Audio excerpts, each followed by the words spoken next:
Hello guys, welcome back to my channel. So I am back here again with another video and topic of our video today is cabin crew training. Cabin crew training मतलब select होने के बाद वाली cabin crew training. Select होने के पहले वाली कोई कैबिन क्रू ट्रेनिंग नहीं होती, जो मैं पहले भी बता चुकी हूँ। बट इंटरव्यू देने के बाद, सिलेक्ट होने के बाद जो एयरलाइन आपकी कैबिन क्रू ट्रेनिंग प्रोवाइड करती है, मैं उसके बारे में आज बात करने वाली हूँ। तो सबसे पहले मैं आपको ये बताना चाहूंगी कि मुझे बहुत सारे लोगों ने बोला कि इस पे वीडियो बनाओ, स्पाइस जेट की ट्रेनिंग का बताओ, इंडिगो की ट्रेनिंग का बताओ। तो वो थोड़ा सा इम्पॉसिबल है कि मैं हर एक ट्रेनिंग के बारे में बात करूं, बट ये पॉसिबल है कि मैं आपको एक आइडिया दे दूं कि ट्रेनिंग में कौन से सब्जेक्ट्स को कवर किया जाता है और ट्रेनिंग कैसे होती है। मैं आपको ये नहीं बता पाऊंगी कि स्पाइस जेट में पहले ग्रूमिंग होती है, इंडिगो में पहले कम्युनिकेशन होता है, बट मैं आपको रैंडमली एक ट्रेनिंग अपनी तरफ से बता दूंगी। बट मैं ये जरूर बताऊंगी कि कौन सी ट्रेनिंग होती है और कैसे होती है। So first training is grooming training. सबसे पहले मैं आपको ये बताना चाहूंगी कि हमेशा अपने बेसिक चीजें सीख के जाओ, क्योंकि ग्रूमिंग ट्रेनिंग जब होती है तो वो बहुत इंपॉर्टेंट ट्रेनिंग होती है हर एयरलाइन की, क्योंकि हर एयरलाइन का डिफरेंट स्टैंडर्ड ऑफ ग्रूमिंग है। हर एयरलाइन अलग तरीके का मेकअप करता है, हर एयरलाइन की अलग तरीके की हेयर स्टाइल होती है, क्योंकि वही एक यूनिक पॉइंट होता है, राइट, उनके कैबिन क्रू का। तो हर एयरलाइन अपनी ग्रूमिंग के बारे में काफी स्ट्रिक्ट होते हैं। तो मोस्ट ऑफ द एयरलाइंस में फर्स्ट ट्रेनिंग ग्रूमिंग ट्रेनिंग होती है, एंड इसीलिए बोला जाता है कि पहले से सीख के जाओ, क्योंकि वहां पे जो आपके ट्रेनर्स हैं वो आपको हाथ पकड़ के लाइनर और लिपस्टिक लगाना नहीं सिखाएंगे। वो आपको बोलेंगे कोमल लाइनर लगा लो, और कोमल को लाइनर खुद लगाना है। तो आपको बेसिक ग्रूमिंग आनी चाहिए। तो जो ग्रूमिंग ट्रेनिंग होती है वो यूजुअली 3 दिन से 15 दिन के बीच में होती है। कुछ एयरलाइन सिर्फ 3 दिन की ग्रूमिंग ट्रेनिंग देते हैं और उनको लगता है कि इतना काफी है। कुछ एयरलाइन 7 दिन की, कुछ एयरलाइन 15 दिन की। बट द ट्रूथ इज कि जो आपकी ग्रूमिंग ट्रेनिंग होती है वो थ्रू आउट चलती है। कभी भी ऐसा नहीं होता कि आज आपने ग्रूमिंग नहीं करी तो चल जाएगा। No, you have to be presentable every day after your grooming training is done. Now second thing is कि ग्रूमिंग ट्रेनिंग में एक चीज और होती है कि यहाँ पे आपका एग्जाम नहीं होता, पर आपकी ग्रूमिंग ट्रेनिंग कंप्लीट होने के बाद आपको सीनियर्स जज करते हैं। यस, जितने भी एयरलाइन के सीनियर्स होते हैं या ग्रूमिंग अथॉरिटीज होती हैं या सीनियर ग्रूमिंग ट्रेनर्स होते हैं, एक दिन होता है जहां पे आपको बोला जाता है कि आपके पास 1 घंटे तैयार हो, एंड आपको वहीं पे उसी टाइम 1 घंटे में तैयार होकर दिखाना होता है from top to bottom.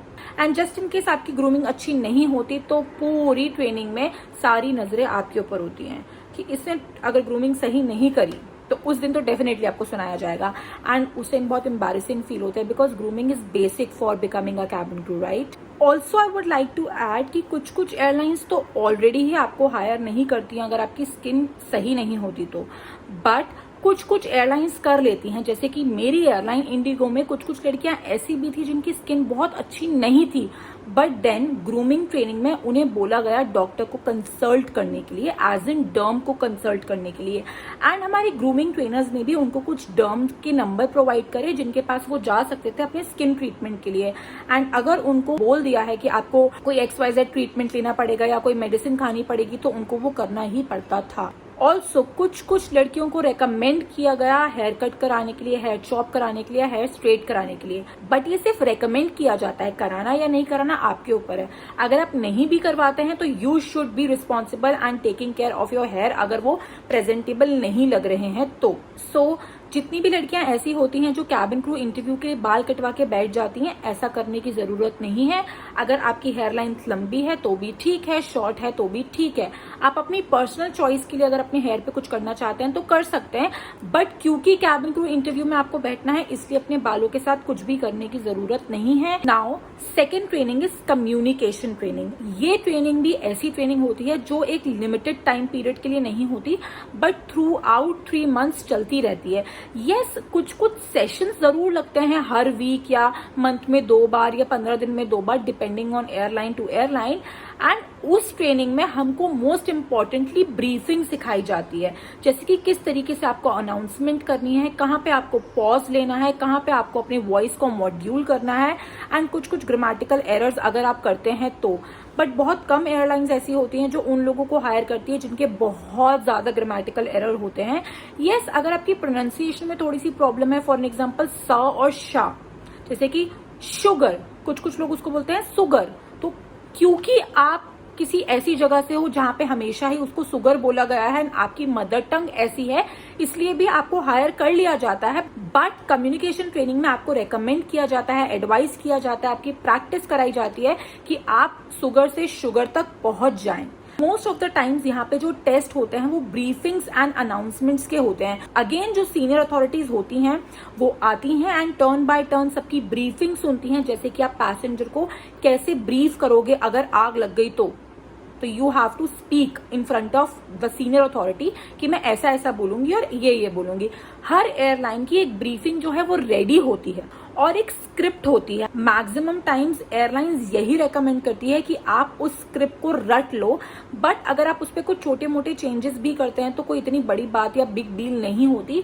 But मतलब सिर्फ इतना ही होता है कि जो भी आप बोल रहे हैं वो पैसेंजर को समझ आ जाना चाहिए, both in Hindi and English. Now third training is basic indoc. Basic indoc is basically an introduction, एक इंट्रोडक्शन टाइप का होता है, क्योंकि आप एविएशन में बहुत न्यू होते हैं और एविएशन के बारे में इतना सब कुछ सबको नहीं पता होता, या एविएशन के कुछ टर्म्स ऐसे होते हैं जो बिल्कुल न्यू होते हैं। For example ramp, chocks, check in, briefing etcetera etcetera. तो उन वर्ड्स से भी आपको इंट्रोड्यूस कराया जाता है, उन वर्ड्स के बारे में भी आपको बताया जाता है एंड कुछ रूल्स एंड रेगुलेशंस भी एयरलाइन को बताए जाते हैं। फॉर एन एग्जाम्पल, अगर पैसेंजर ने बदतमीजी कर ली तो इसमें कौन सा रूल नंबर लगेगा एंड इसका क्या प्रोसीजर रहेगा, ताकि कैबिन क्रू को पता रहे कि किस चीज के पीछे आपको क्या करना है। Not just that, also basic indoc में आपको इक्विपमेंट्स के बारे में बताया जाता है। नाउ एयरक्राफ्ट के अंदर जो भी इक्विपमेंट्स होते हैं, अगर आपने एज अ पैसेंजर कभी ट्रैवल किया होगा तो शायद आपने देखा होगा कि वहां पे फायर एक्सटिंग्विशर होती है या वहां पे ऑक्सीजन बॉटल्स होती हैं। ऐसे ही बहुत सारे इक्विपमेंट्स फ्लाइट के अंदर होते हैं, जैसे कि फर्स्ट एड किट भी होती है, मेडिकल किट भी होती है and etcetera. And not just एक टाइप की होती है, जैसे कि आपने देखा कि रेड कलर का फायर एक्सटिंग्विशर है, बट फायर एक्सटिंग्विशर के भी अलग अलग टाइप्स होते हैं जो कि मैं यहाँ पे नहीं बता सकती, क्योंकि अगेन आप अपनी एयरलाइन में जाएंगे तो आपके एयरक्राफ्ट में जिस टाइप का फायर एक्सटिंग्विशर होगा आपकी एयरलाइन उस ही टाइप के फायर एक्सटिंग्विशर के बारे में आपको पढ़ाएगी।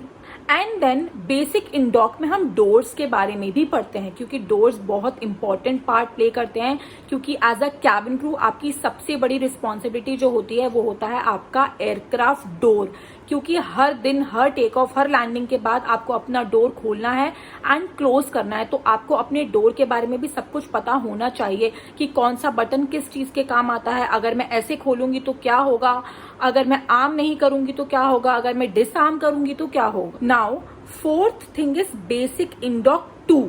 ये थोड़ा सा लेवल डिफिकल्टी का होता है एंड इसमें बेसिक इंडॉक से थोड़ा ज्यादा पढ़ाया जाता है। नाउ यहाँ पे हमको डीजीसीए के बारे में पढ़ाया जाता है। मैं आपको कंप्लीटली नहीं एक्सप्लेन कर सकती, पर मैं आपको ये बता सकती हूँ कि डीजीसीए जो होती है वो एक सीनियर अथॉरिटी होती है जो एविएशन के सारे मेजर डिसीजंस लेती है and major rules and regulations बनाती है। तो बेसिक इंडॉक में आपको डीजीसीए के कुछ रूल्स के बारे में, पॉलिसीज के बारे में पढ़ाया जाता है जो एज अ क्रू आपको ध्यान रखना ही होता है।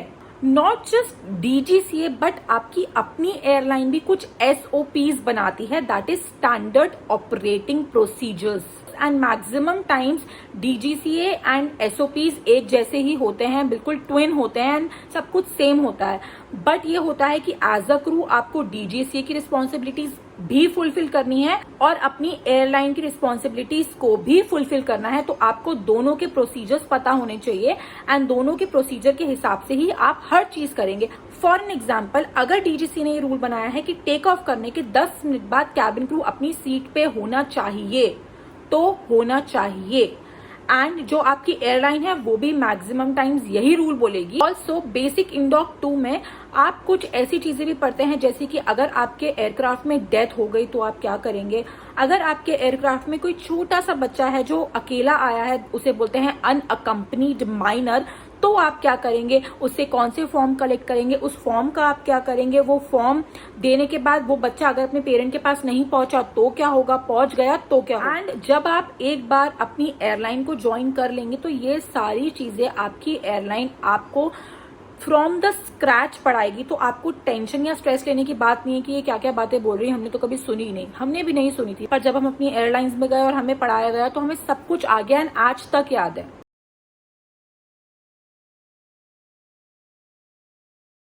आई होप आपको मेरी वीडियो अच्छी लगी होगी एंड समझ आई होगी. So just in case you like my video, please comment, share and subscribe to my channel guys. Bye.